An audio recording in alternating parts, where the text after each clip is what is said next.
I'm your host, Locke, and this is the podcast where we drink, smoke, and bullshit about the life of a historic criminal. Now we're talking outlaws and gangsters. We're not going to cover too many serial killers. That's just a little bit dark for me, and this ain't no true crime podcast. Honestly, you can't call this a history podcast because I'm no historian. I'm just a history fan that does some research and bullshits about it with his friends. So speaking of my friends, let me introduce you to my co-host. So first with us today, we got Tone. What up? And also with us, we got Bugs. What it do? On the fourth mic today, we got Dan, the man. Levitan. Present. I was ready. I was like sitting here. I was like, oh, it's my time. It's my time to shine. Wait till he says my motherfucking name. You wait. I'm an intro so hard. You be like, God damn, he intro. And the best I came up with is, what up? It's best not to overthink it, you know? It is what it is. You know, shake it out. Whatever comes your way. Whatever comes your way. What up? Bugs. Yo. You know what? No, maybe practice something. They're getting worse. Maybe think it through. Maybe give it a little You know what? thought. Scratch that. All right. I feel like we all learned something here today. I feel like we're all walking away a little better, you know? So we got us a mixed drink today. It's not new to the podcast. We've had it before, but we got a highball. But it is bigger than any other highballs that we made on the podcast before. It's the biggest highball ever. Yeah. This fucking glass is filled to the rim. So for the people maybe first time listening or don't know what a highball is, but a highball is basically whiskey and soda. Well, club soda. But club soda has now been kind of replaced with ginger ale. But in Michigan, ginger ale just means Vernors. Burners. So it's whiskey and Vernors. And then a citrus. Like you could pick one.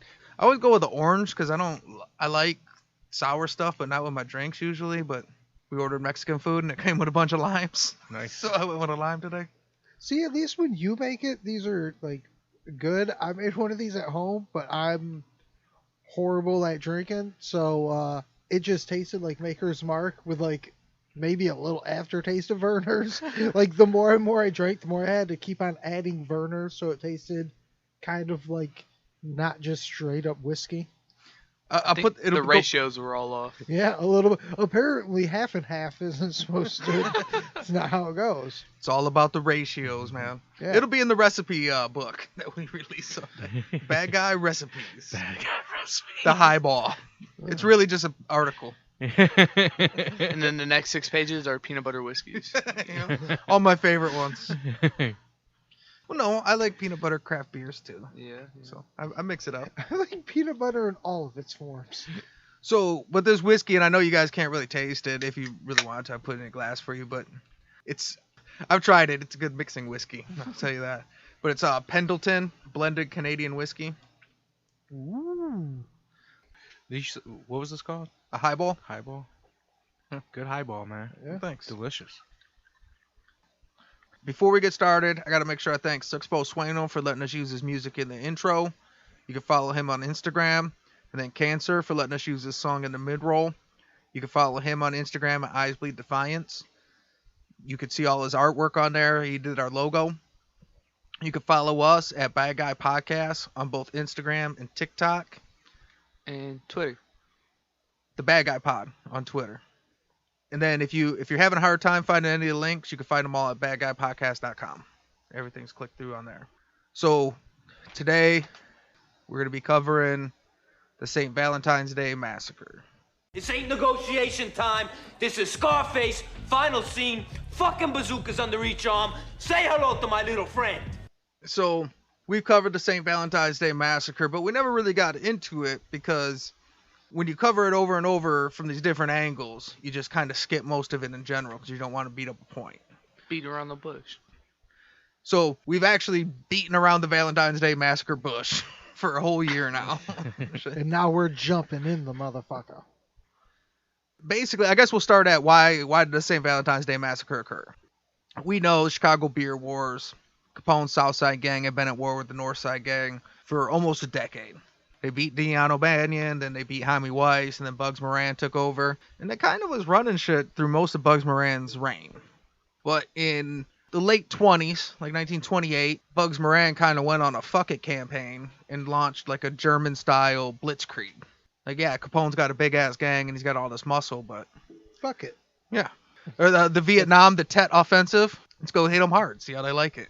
Fuck it. It's kind of my thing. 1928, New Year, New Me. We're on the Fuck It program. As they start moving into operations, one of the big things they started with was the Gussenbergs relentlessly attacked Jack Mcguire. They had shot him up pretty regularly. One time, on March 7th, 1928, at the McCormick Hotel, they hit him in the chest and arm.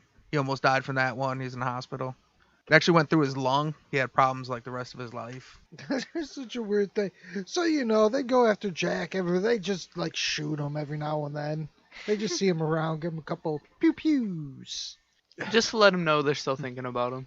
Yeah. I'm going to try and keep saying go listen to this episode through the whole episode, but, I mean, when you cover Jack McGurn, he was in a real precarious situation because the cops knew who he was, so they knew if they pulled him over, they could catch him with a gun.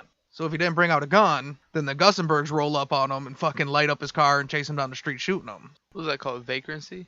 Vagrancy, yeah. Yeah. So he was in a real catch-22. March 7th, 1928, they hit him pretty hard, and Jack McGurn and the Gussenbergs just really hate each other. The Gussenbergs were Moran's top hitmen. Gave him the iron lung. There's a handful of historians that think that that's the real reason that Jack McGurn was pushing the whole time, just because he was frustrated with them. So he was in his ear like all day, every day, like, hey, let's just do something about these motherfuckers. I'm tired of getting shot at every time I go to the grocery store. I'm trying to get bananas, low potassium, can't even leave the house without getting shot at. What the fuck? Like the cherry on the sundae that sealed the deal was when Bugs Moran attempted to move in on the Union Siciliana. I mean, some would say nail in coffins, but cherry on Sundays. Yeah, whatever. That's how we do massacres. Little sweet treat. Yeah, that would have been better. I should have definitely said that. So the Union Siciliana was a huge deal for Capone. He wasn't Sicilian. It controlled the Sicilian vote. Whoever ran that ran most of Chicago. It was a big political power. It was like a key piece on the chessboard. Okay. It was a big deal. Well, you can't be the mob unless you're running the mob. Bugs Moran decides he wants to take it over, and he's going to take over that vote. On January 8th, 1929, he arranged the shooting of Union President Pasqualino Lolordo, who was like a strict Capone guy. So Bugs Moran takes out his Union Siciliana guy and then decides moving his own guy. And this is where Capone's like, you know what? We're done. We're not fucking around no more. And you can see the timeline. January 8th to February 14th, we're looking at just over a month. Right. So he's like, you know what? Let's go with your plan and let's put it into gear. Jack McGurn's a master planner, and he's pretty much universally credited for planning the St. Valentines Day Massacre. The planning took over a month and involved an airtight alibi for him and Capone. He shipped Capone to his Miami mansion like weeks before.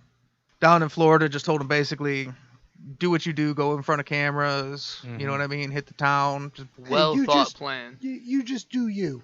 yeah. McGurn also had 2 cars retrofitted with accessories to make them both look like police cars. Since the death of Frankie Yale, the Detroit Purple Gang had become a primary source for Canadian whiskey. Capone was a beer guy. They ran a beer operation. He always needed to bring whiskey in. It used to be Frankie Yale. They had a beef and a falling out. It turned into the Purple Gang. So they worked pretty close. In addition to using the Purple Gang for surveillance, the Purple Gang was also responsible for getting Bugs Moran to the location by offering a discounted shipment of hijacked Canadian whiskey. Word. So you got the outside players setting up all the chess pieces. And that's why we went with Canadian whiskey today. Oh. Purple Gang. Get it? It's a Got thing. I was just sitting here like, this Canadian whiskey's real good. Yeah. But Bugs Moran thought he was getting some hijacked Canadian whiskey. He's like, yeah, I'm gonna get one underneath Capone. Little did he know. Well, and that was one of the specific things too. They said, "Hey, you want a shipment real cheap? It's a hijack Capone shipment." So that really made Moran want to get it because that was like double the. First you had my attention. Now you have my attention. It's widely believed Abe Bernstein made that call himself. Abe Bernstein's kind of the leader. It's also widely believed that Jack Mcguire brought in out-of-town hitmen. So he brought in out-of-town people across the board. Use different people for everything. We're going to use these guys for surveillance. We're going to use these guys on the hit. We're going to use these guys to get this car. We're going to use these guys to get this car. It makes it hard as hell to trace. Dude, Yeah. I just have this mental issue. When you're going through all of these plans and stuff, I just get this mental image of Jack Mcguire just being so giddy to do all this planning. Like a little girl planning her Sweet 16 party. Like, ooh, Elsa, I get to do it. He's like, oh, I'm going to get the Purple Gang. They're going to set them up. Then I'm gonna get these guys from out of town. Oh, it's going to be so perfect. Oh, you know what? You guys, you know what? Tell them it's Al's whiskey. Ooh, you're going to love it. You're going to love it. If he had an edge for the straight and narrow, Jack Mcguire could have been a sick event planner. Well, it was either the streets or event planning, and the streets found him first. Yep. So. It was a close call. Mobster would make a good event planner. Be like, nothing is going to happen to ruin your beautiful day. Nothing. Not even a dumpster getting lit on fire. The massacre obviously happens on February 14th. It's 1929. At roughly 10:30 in the morning, 4 men walked into the SMC Cartage Company. The SMC Cartage Company is a warehouse at 2122 North Clark Street. Now, of the 4 men, 2 were dressed as police officers and carried shotguns. The other 2 were dressed in civilian clothes and overcoats. The 2 police officers entered through the back of the warehouse and lined up the 7 men against the wall and disarmed them under the guise that it was a raid. The 7 guys were their 2 top gunmen, Frank and Peter Gussenberg, Albert Kachalek, a.k.a. James Clark, who was Moran's second in command. There's Adam Hayer, who was the gang's bookkeeper. Nerd. Right, bookkeeper. Reinhard Schwimmer was an optician, who was also a professional gambler and gang associate. There was Albert Weinshank, who he ran several cleaners for Bugs Moran, and he's believed to be the man that was mistaken for Bugs.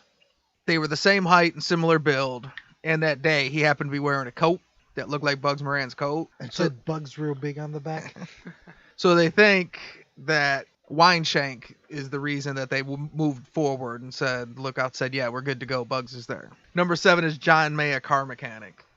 They Yeah, so seen, that's they so seen just 'cause- Shank getting out the car, and they're like, Jack Mcguire sitting up in his like nest, and they're like, we got him. Bugs is finally here. We're going to get him. Little did they know, it's just old William Shank. See, if it was Jack Mcguire probably would have spotted him. But Jack Mcguire had to have an alibi, so he couldn't be there. So he had the Purple Gang on surveillance, who's good, but they're not from Chicago. So Right. they're like, yeah, that looks like the dude we've been here for a week. That looks like him. I just got caught up in Dan's event planner story. Jack Just McGurn, figured he was watching it all. He is going to have a fucking tizzy when he learns his plans went awry. He's going to be pissed. That's what like all this had because the one dude looks like him. You think when they busted in and got shot, they were in the middle of an argument? Yeah, you look just like Bugs. He's like, I don't look anything like him. And then they came and said, Bugs, freeze! And the guy's like, see? I fucking told you. And that was their last words. Hey, that looks like the boss's coat. He's not going to like that. He let me borrow it for the day. Mine was in dry cleaning. See? That's the lesson of the day. Just be you, man. Don't try to be like your boss. Be yourself. He sent them out there. He was like, hey, Yeah. this coat looks nice on you. Yeah. Untold story. Bugs the whole time gets this call like, hey, we got a hijacked Capone shipment. Like, come pick it up. He's like, hey, Shank, come here real quick. Take this jacket. Ride with these 7. Well, so the real story, Bugs was on his way there, but he was running late. Oh. And by the time he got there late, he seen the cop cars parked in front. And he's like, oh, shit, it's a raid.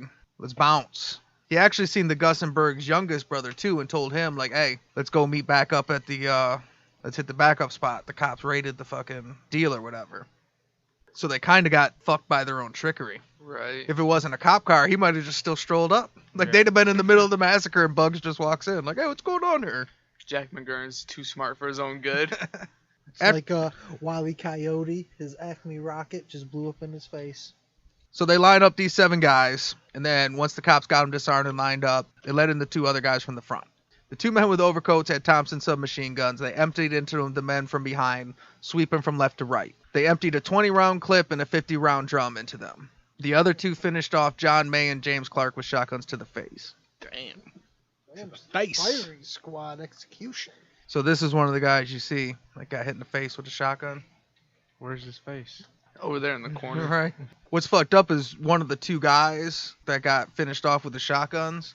One of the two was the mechanic, and they say it was probably because he moaned. Oh, so we got a loudmouth over here, dude. Right. Okay. Shut his ass up. Oh, so we got a moaner. So it seems like the reason that they went with a 50-round drum and a 20-round clip is that the drums had higher capacity, but they were more prone to jam. Where the 20-round clips, they went real fast, but they were money. Ooh, You it's know the what I mean? smoothest 20 rounds. So they wanted to go with 2 drums, but they were like, look, just in case they jam, we got to make sure we got one ready to rock. I mean, it would suck if you go. Ah, fuck. I only got 2 off. The car mechanics just standing there like, I don't know what to do. You know? I just work here, bro. Promise I can fix your police cars outside. And that's when the shotgun guys are just like, haha, my Buckshot, time to buckshot, shine." buckshot. Excuse me, fellas, I got this one. See, like a lot of times you hear like the St. Valentine's Day Massacre, you hear like hundreds of bullets or this many. It was exactly 72. 50-round drum, 20-round clip, So that means shotgun, buckshot, buckshot. that means that 50-round drum didn't jam though. Yeah. 72 bullets. See, so you could have had fucking could have had 100. 100, man. Padded them stats. Did they count every single bullet in that body? Everybody else was dead when they arrived, except for Frank Gussenberg. Because he knew not to moan. He kept saying he's not going to talk. They rushed him to the hospital. They tried to save his life to get him to talk. Legend has it that he told the police when they asked who shot him, he told them nobody shot him. Just happened. That's pretty gangster though, man. Yeah. Oh, you's never poked bullets into yourselves before? Right, I mean, he's probably about to die and you're still not talking. That's pretty gangster. When they left the warehouse, they left with the 2 civilians appearing to be in custody by the police officers. So the police officers walked them out with the Tommy guns under arrest. For a long time, people thought they used one car. They used 2 cars. The 4 men came in 2 different cars. They all just left in one. One car, you stupids. The 2 vehicles were a 1926 Peerless and a 1927 Cadillac that were fitted to look like the police cars. Within a month, both vehicles were found cut up and burnt. One was burned on purpose. The other one was cut up and burnt because when they were cutting it up, one messed up with the blowtorch and lit the garage on fire. Yeah, damn. The only survivor of the St. Valentine's Day Massacre was the mechanic's dog. Oh, he ain't talking. It was a German Shepherd named Highball. Nice. Whoa. Whoa, now it all comes together. So wait, we're drinking his dog? Yep. With Canadian whiskey and that fucking German Shepherd. I like, soon as you mentioned Highball, Cheers now to we that. we were all like, oh yeah, let's drink this. Let's drink that Highball. We have one of those. That reminds me. Well, I've always known the St. Valentine's Day Massacre, and I guess when you got the Purple Gang, I knew it would be Canadian whiskey, but I just found out the Highball thing, and I'm like, dude, I got Canadian whiskey. I can make a highball out of that and do a podcast about it. It all looks badass, though. Yeah. Unfortunately, it was an extremely traumatic event, and the dog had to be put down within a week afterwards. And shit, yeah, the dog was pretty fucked up. Well, my dog started gets messed up smoking with a red crack. light. So I can't imagine what this dog gone through watching everybody get massacred. Yo, kill a kill, yo. Kill a kill. Kill. I got a German Shepherd that fucking loses its shit if somebody comes to drop off a package. Like, let alone through fucking 72 rounds of gunshots and watching fucking your owner be murdered. Probably didn't sit well with him. So it's cool. They got this pretty picture of that cop with Highball. And then like a couple days later, like, yeah, put this crazy fucker down. Right. Probably just started biting everybody. See, if only Caesar Milan was back then, he could have helped. All right. We're going to take a real quick smoke break, refill our drinks, and we'll be back in a minute.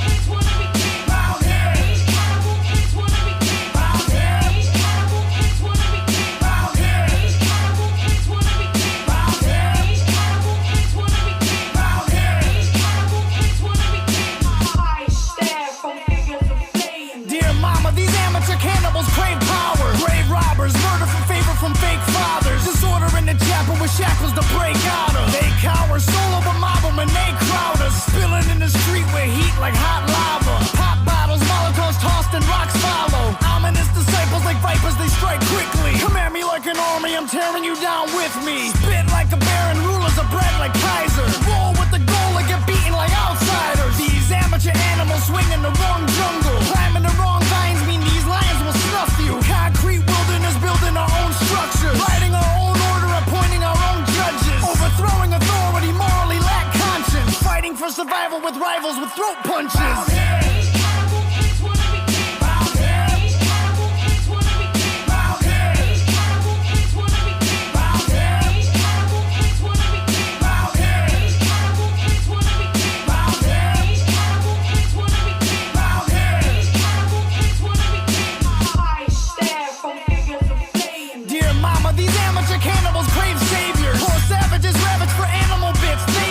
Monitor the area carrying curved swords. Slither in the brush till we crush them with brute force. Men storming the harbor with armored attack armaments. Calling all guards to swarm them and skin their faces for ornaments. Order more troops to corner them, Agent Orange and mortar them. Kill them all, just destroy them and let your guy get to sorting them. Court of honor corroded as soon as it was awarded. Celebrations were thwarted before they could be supported. Rolling thunder bombarded them, flaming dark put a part in them. Separate and disarm them and send the bulls to the parliament. Operation Niagara, Viet Cong on the battle with landmines and grenades and flamethrowers to scatter them. Dear mama, this battle is harder than what we thought it'd be. Every part of me scarred, I'll be recognized when they mortar me.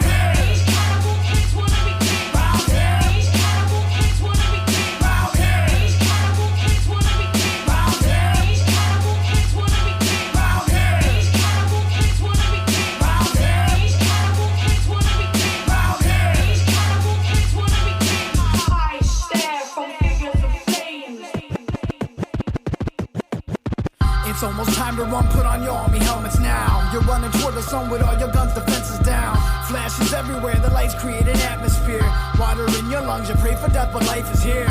You're about to die, face it, you're about to die. Zero sand in your glass, fuck it, you can't even cry. Put a dagger to your neck, just to keep yourself in check. Put a dagger to your neck, just to keep yourself in check. Everybody grab a side as you fight to stay alive. Dancing on a hand grenade so you can die and they survive. Silver bullets in the sky, dropping 7-second death. Scattering the children, run, rub until there's nothing left. Ashes in the water, sons and daughters holding flags up high. Wallow in the harbor as the military tanks arrive. Penetrate the border with disorder like an animal. Every war has the honor of turning kings into cannibals.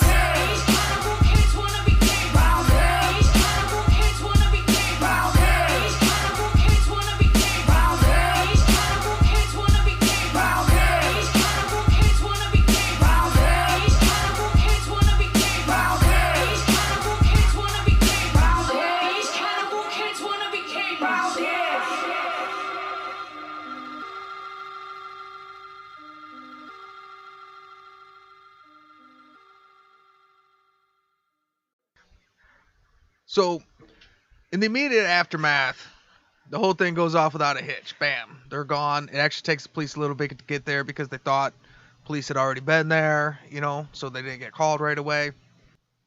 Yeah, why would I call the police? We just watched the police take a couple people. I mean, I remember when my neighbor's house, there's a house that caught on fire like across the alley from me, and I was like, oh shit, there's a fire. But I immediately saw like some lights flickering on the other side of the house. I'm like, oh, they're good. Like, I didn't feel the need to check anything. So like, if I heard gunshots, but then like I saw a cop car and the cops there already, I wouldn't think to do shit. Yeah, they got it. The cops are there. It's all handled. So then now the cops are like, this is bullshit. Like, this is fucked up. He just killed all these people, got away with it, smooth. We got nothing going on. So their first thought is, this sounds like Jack McGurn. It's got to be Jack McGurn. So there's a crime, there's some killing. We don't know how the fuck they did it. It's got to be Jack. Yeah. So they go on a manhunt. They find him, and he's holed up in a hotel with his new mistress, who is an aspiring showgirl named Louise Rolfe. So they storm in, bust them both, and arrested her and Louise. Her and Louise. Jack McGurn and Louise. So they're like, bam, we got it. Jack McGurn, we found him. He's at a hotel. He's partying with his girl. And she loved it. Like, she was trying to be Hollywood anyway. So she was like posing. She's in the papers. Yeah, she was posing for pictures and shit. And they were like interviewing her. She was doing interviews, answering questions. She'd talk to the cops. She was like, fuck yeah, I'm famous. I knew I was going to be famous. See, I was getting some gangster dick and some police came in. That's Jack Mcguire plans everything to the point, he knew they would come to find him and shit. So he said, all right, the cops go, I'm going to go to a hotel till the cops come to the door. And the whole time they're probably banging all over that hotel room. And he's just telling them, like, yeah, the cops going to be here. There's going to be cameras on. How many cameras are there going to be? You're going to be famous, baby, I promise. Oh, yeah. You know the dirty talk that was happening during that? And she was getting all hot because she obviously wanted the fame. He was like, we're going to be so famous when the cops come here. We're going to be on all the papers. Front page news, your name all over. Yeah. That's probably where he was. I'm going to plan this perfect. I'm going to make this. That's her? Yeah. I'm going to make this murder so perfect they're going to catch me banging out this broad. Clearly, that's why she wanted to be on the front page news so bad. She's willing to do this. She probably wasn't getting a lot of acting gigs. She's following Kanye's workout plan. Whatever, know, to put it man. in that old timey, she's got the yams. Yeah. She does got some yams. I don't even like yams.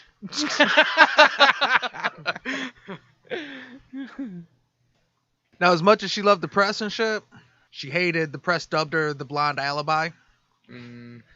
Because he basically got off, because at the end of the day, they had no fucking case. Because he was in a hotel where you check in, so they have it like, yeah, no, from this date to this date, he's up in that hotel. And she was like, yeah, we've been banging up in this hotel for days. He was getting off all weekend, and the cops showed off, and he got off again. Well, she's mad because she's being used for this hotel thing. But these two pictures, they've been together for months probably. Well, they ended up getting married. So okay. he was still married. Well, okay, we'll get to that. But no, he married her and was together with her till he died after that. Well, my man's wearing a onesies on the beach, though. They did wear onesies back then, man. That was beach attire. Bugs? Well, you see how you can kind of Wear see the her, shortest shorts possible. like, is that her stomach or is that a belt? I think that's a belt. I was gonna say, like, That was as much skin as you get. yeah, like they were probably pushing it. Like Jack Mcguire was known as like he was a good looking jock guy and shit. That was like the fucking as in as you could get, man. So this was like an old school Instagram photo. That's what we're seeing right now. Since they never found enough evidence to convict Jack Mcguire of the massacre, they ended up convicting him of a violation of the Mann Act, which is, taking a girl across state lines to fuck. What? Yeah, it's What? Yeah. pretty much. You You can't take take a- a girl across state lines. I created the Mann Act a few months ago. Well, okay, it's tough to explain. What? Excuse me? He got a kick out of it. I had to think about it for a second. I was like, what did you just say? Well, there's a What did difference he though. say? You're talking about your lady. So the reason he got caught with the Mann Act, we covered this real good. I should have looked it back up again. I covered it in the Jack Mcguire episode and shit.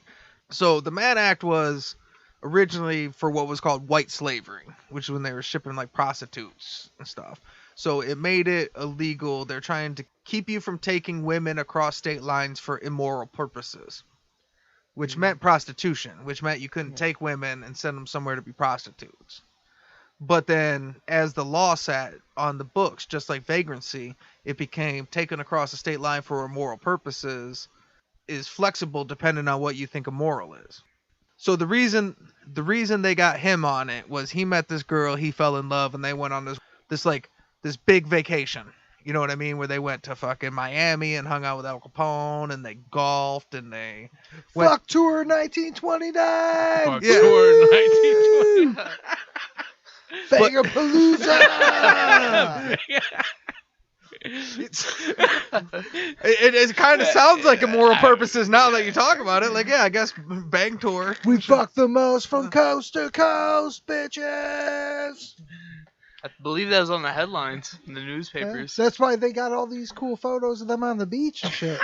Hashtag relationship goals. Fucked here. You fucked there.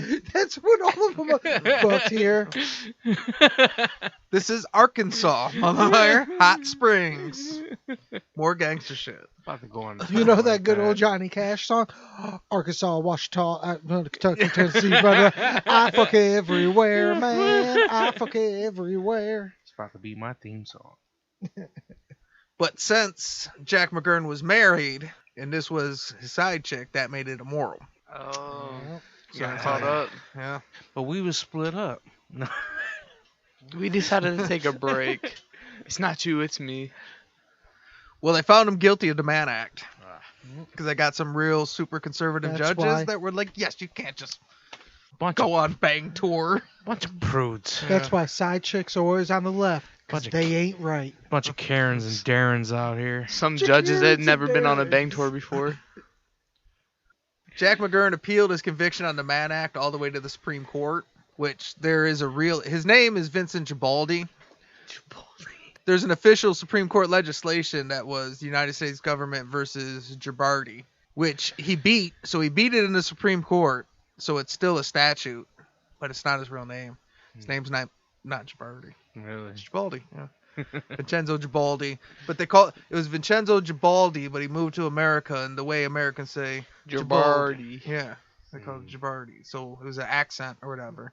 So he had to go all the way to the Supreme Court to justify, nah, I just took her, we were banging in hotel rooms. The reason he got off on it is because when they got to the Supreme Court, their case ultimately ended up being like, we really never thought we'd get it originally, so we were surprised it stuck this long. We was pissed because they thought if they held him on the Mann Act, they could find more evidence on the St. Valentine's Day Massacre, but they never did. So they were just like, charge him with this, let's keep him, and they never found it. So now they're in the Supreme Court and they're like, give us your evidence, and they're like, whoa. We're trying to do this other thing, and we gotta. It Turns out checks he got out. away with it. Checks out. He's in this hotel all day, every day. So it did check out. You think, like, to get all the way to the Supreme Court, like, it went through appeals and all that shit happened, like, a while after the whole massacre and everything. So you think, like, he's hanging out with, like, all his mobster buddies. Ah, man, I gotta go to court again over this fucking Mann Act thing. We're like, Jack, just let it go, dude. Like, we got away with the murdering people. Now that she's your wife, just let it go. Just stop appealing it. Just... No, man, they're saying it wasn't cool that we fucked. They're against fuck tour, bro. I told you, fuck tour. 29, we can't be stopped. It was Come aboard the pussy train, dude. Choo choo. so. They can't fucking stop me, bro. So they want to convict him of the St. Valentine's Day Massacre. They can't. So they at least convict him of banging a side chick, and then eventually still beat him on that. So he eventually gets off on the St. Valentine's Day Massacre. The police at one point, they also tried to announce John Scalise and Albert Anselmi, the murder twins, as suspects. And that was a real, like... I mean, the fact they're known as the murder twins doesn't help their case. That's pretty much what it was, okay, well, somebody had to do it. I think it could be the murder twins. And people were like, yeah, good call. Let's find the murder twins. But they were both found dead, beat to death, and shot in a trunk in Hammond, Illinois on May 8th, 1929. No evidence was ever found of their involvement. They're like, oh, that's why they call them the murder twins. They get murdered. They get so murdered. Weren't they dead holding hands? No, that was the Siamese twins. Oh, okay. They were in the Purple Gang. We'll get to them too. My bad. We got They all make us kinds of I twins. got this excited. This is a multi-twin story, actually. We'd double it up like IPA. Actually, that's where we're at. So By later in the story, he means now. So it turns out you weren't ahead of yourself. It was a perfect segue. Known members of the Detroit Purple Gang, George Lewis, Eddie Fletcher, who's one of the Siamese twins, and then Phil and Harry Keywell were identified by landladies of the boarding house directly across from the SMC Cartage. And they stated that they rented a room 10 days before the massacre. All the Purple Gang members were brought in for questioning. The witnesses later wavered on their testimony, and all of them were cleared on charges on the St. Valentine's Day Massacre. When you look at the hierarchy of the Purple Gang, you got the Bernstein brothers. Abe Bernstein probably made the call to tell Bugs to be there. You got the Siamese twins, one of which is Abe Axler and Eddie Fletcher. Eddie Fletcher for sure checked in a room across the street for the SMC Cartage Company. And then both of the Keywell brothers. Well, two of the three Keywell brothers. So that's kind of like the cream of the crop for the Right. Purple Gang. That's not like entry-level guys. That's the Purple Gang. Yeah. So He brought in the best of the best for this operation. Jack McGurn ain't bringing in no amateurs. That ain't how Jack McGurn does it. This was his first time to shine, and he was taking full advantage. The best of the best. Highballing. You know how much he was excited to plan this? He wasn't, like, cutting corners. We're having 2 sets of twins on this job. He was right for this. What's commonly accepted as the shooters on the St. Valentine's Day Massacre is Fred Burke and the American Boys, which is a group of Irish gangsters from St. Louis that were originally Egan's Rats that went to World War I and came back better at shooting machine guns, basically. The first break that anybody ever got in the investigation was when, in late December, in St. Joseph, Michigan, when Fred Burke was hiding under the alias Fred Dane and got caught drunk and driving and hit another car. So he ends up trying to run or whatever. This cop chases him down. There ends up fleeing a scene, and he kills a patrolman named Charles Skelly. So he can't even hide out without killing a cop. That's like your worst fear. You hit a car and a cop starts following you, so you start running, but you're drunk, so you're like running in slow motion. It's like a dream. You're like stuck. When Charles Skelly got shot by Fred Burke, he was on Fred Burke's running boards. Wow. Should have got off. Yeah. Trying to be a hero. This ain't a fire truck. You're not going to get that promotion, bro. At the time, they don't know it's Fred Burke. They just know some guy hit a car and killed a cop, and they got his car. Right. So it's registered to Fred Dane. So then they find Fred Dane's house, and it turns out Fred Dane is Fred Burke. And when they raid his house, they find his arsenal. Yeah. Yeah. Bullets and drums and guns. Say over 5,000 bullets, bulletproof vests, smoke bombs. They had bulletproof vests back then. I mean, it looks like some kind of. Yeah. I mean, it wasn't. Honestly, as it just looks like a piece of leather. more bulletproof. More bulletproof. Yeah. When we covered Killer Burke originally, we said at one point they captured his arsenal, and they're like, he had a shotgun, a rifle, Tommy guns, blah blah, and a couple boxes of pistols. Well, now I see, oh yeah, they got big ass boxes. That's when you know you a bad motherfucker. You just got pistols by the bundle. Yeah, Box of pistols. Grab a box of pistols on your way out. Yeah, I got my pistols over in the box. Oh, you have like a lock box like for this pistol? It's a case? No, I got a box of pistols over in the corner. A milk crate. Yeah. They're bringing all his guns, those two Tommy guns. They're known as serial number 2347 and the other one's 7580.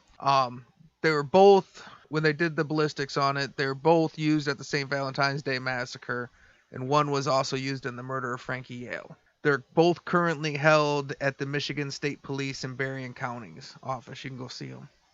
Damn, all got busted because he drunk drove. The St. Valentine's Day Massacre, even with the two guns, was too questionable, but they for sure had him on killing the police officer Charles Skelly. So they dropped all the other charges and just convicted him of the murder of the police and gave him life in prison. So when they dropped all the charges and just charged him for the murder, that was officially like, we don't got anybody on the St. Valentine's Day Massacre. So like, well, that's it. I don't know. Yeah. I guess they got away with it. Shit. Like, you think that's what they did? They got in the break room like, well, we just got him for life for killing the skeleton guy. Well, shit. I guess we got nothing. Yeah. I'm gonna go have a smoke now. Yeah. January 8th, 1935, Byron Bolton was arrested in connection with the Barker gang. He was arrested in a shootout, I believe. There's a lot of B's in that sentence. Well, you know the Barker gang, right? It was a bunch of brothers with the mob or Right. whatever. He rolled with them. He was like one of the last ones to go, but he eventually flipped and shit. And he gave up a lot of stuff. And he gave up Fred Burke, Gus Winkler, Fred Goetz, Bob Carey, Crane Neck Nugent, and Claude Maddox. That's the four guys that did the St. Valentine's Day Massacre. Damn, is there anyone he didn't give up? Shit. So they said that was the six guys, the four shooters and the two drivers. Almost got away with it.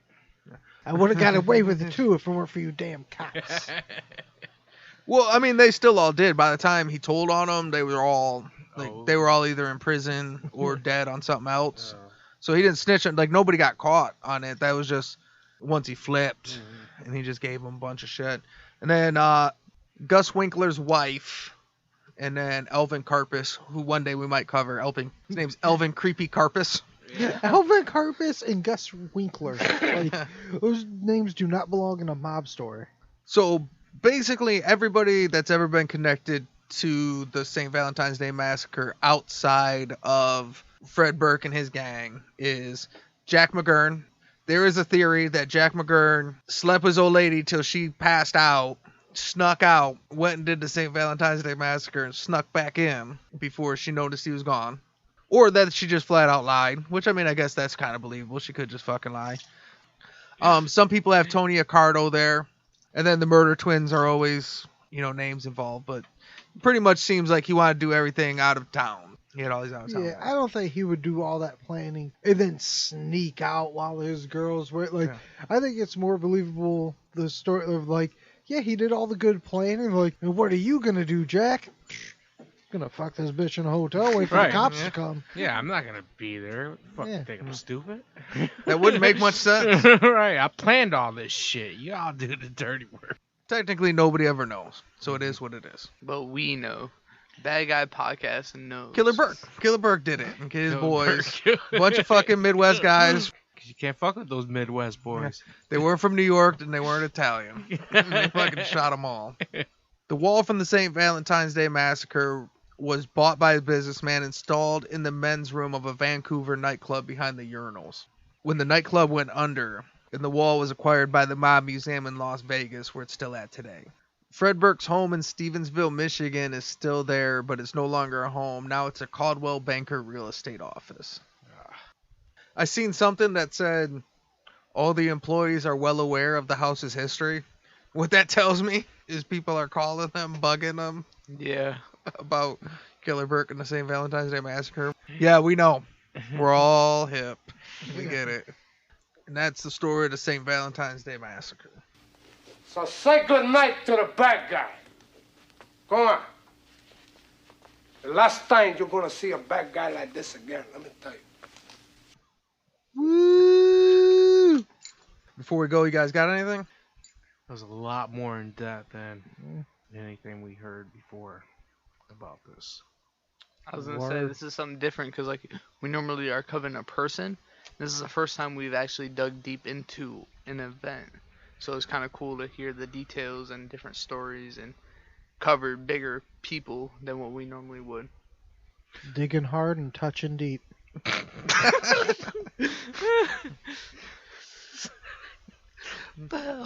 Jack McGurn style. Sneak out for a massacre day. Yeah. Touch deep. Plan hard, touch deep. Jack McGurn story. Stopped and got bagels too. Alright, so this is Say Hello to the Bad Guy. Thanks for coming and thanks for listening. Buckfest 29!